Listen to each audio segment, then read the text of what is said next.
The coalition has promised to halve the fuel excise for 1 year, shaving off 25 cents a litre at the bowser after rejecting Labor's surprise tax cuts.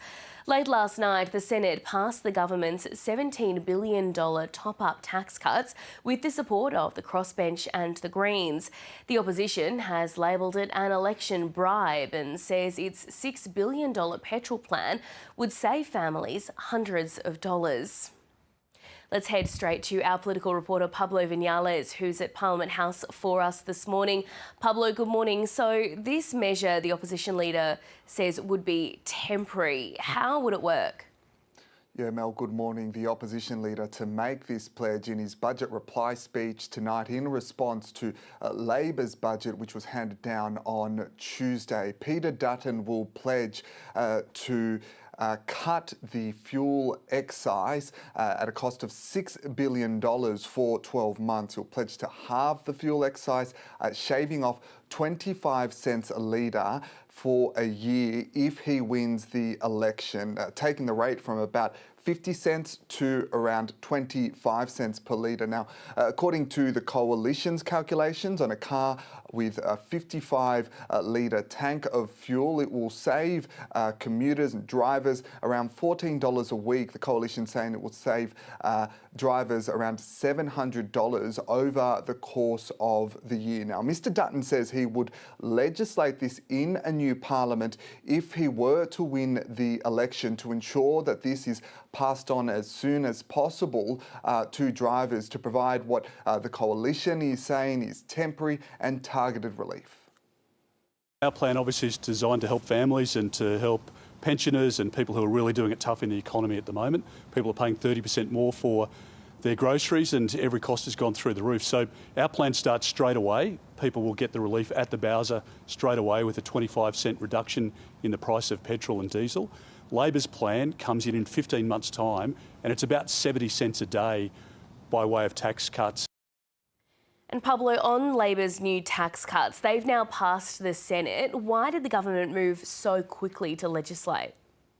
These so-called top-up tax cuts, which Labor is describing as modest and meaningful, did pass the Senate last night. It was a late-night session, 11:30, with the support of the crossbench, including the Greens as well, though the coalition voted against this. And Labor was quick to try and legislate this announcement. It was somewhat of a surprise in Tuesday night's budget. In an effort to try and wedge the opposition on this issue, we have already heard from the Shadow Treasurer, Angus Taylor, saying that if the opposition were to win the next election, they would repeal these tax cuts worth about $17 billion over the next 5 years. It would leave every taxpayer about $536 better off when they are in full effect. And the Labor has wanted to try and wedge this issue on the coalition, saying that if the coalition were to win government, Australians would be paying higher taxes. We heard this morning from the Treasurer saying that this decision was stunning. This decision will haunt them every single day of the election campaign. We will not let them squirm off this hook. This means that if Peter Dutton wins the election, every Australian taxpayer will be worse off. If Peter Dutton had his way, Australians would be thousands of dollars worse off already because of his position on energy rebates and tax cuts and wages. So you can see the Treasurer, Labor there, sharpening its attack lines, heading into an imminent election campaign. Of course, it will now be Peter Dutton, the opposition leader's turn to make his pitch to voters when he delivers his budget reply tonight, Mel. Pablo Vinales at Parliament House there, thank you. Well, legislation which prompted a senator to bring a dead fish to Parliament and also drew the attention of Hollywood star Leonardo DiCaprio has passed the Senate.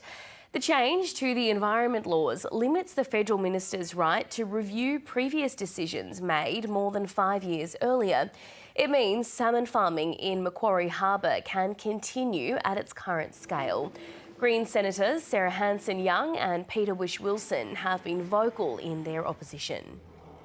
Have you sold out your environment credentials for a rotten, stinking extinction salmon. Pushing the species to the brink of extinction underneath the cover of a budget. You're a pack of mongrels. Heading overseas now, US President Donald Trump has labelled the reaction to the Signal group chat scandal as a witch hunt. The journalist, who was included in the discussion, has published more messages from the thread, which included senior members of the US administration discussing strikes on Houthi rebels in Yemen. North America correspondent Kamin Gock has been following the developments. Kamin, good morning. So what's in these newly published messages? Mel, they include details about a target, launch times and the specific weapons that were to be used in these strikes that occurred earlier this month. In the group chat, the Defence Secretary Pete Hegseth sent a message outlining details about F-18 fighter jets, strike drones and Tomahawk missiles that were to be used.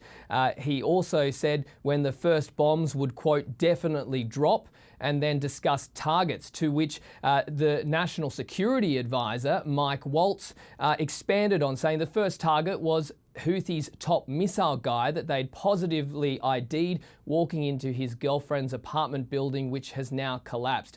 These messages were received positively by the members of the group with fire emojis, the American flag and plenty of praise. The Houthi-run health ministry said that 53 people were killed in these strikes, including 5 children. But the Atlantic's editor, Jeffrey Goldberg, had held off releasing this extra information, citing national security concerns. But the Trump administration has dismissed that, saying no classified information or war plans were shared in this chat on Signal, which is a publicly available encrypted messaging app. Instead, they've gone after the journalist, saying he's sensationalised this story to chase clout. The president even called him a sleazebag. President Donald Trump says this is a beat-up, but interestingly, also questioned Signal's reliability. Here is what he had to say. Well, I don't know about downplaying. The press upplays it. I think it's all a witch hunt, that's all. I think it's a witch hunt.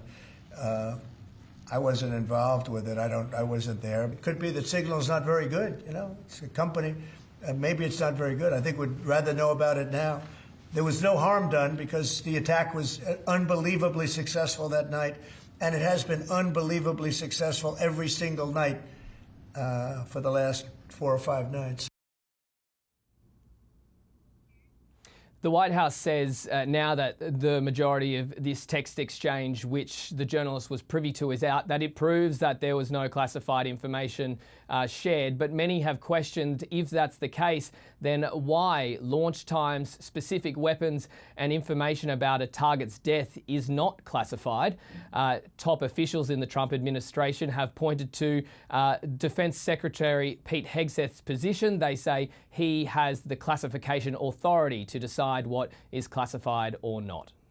Kamin Gock in Washington, DC there. Thank you.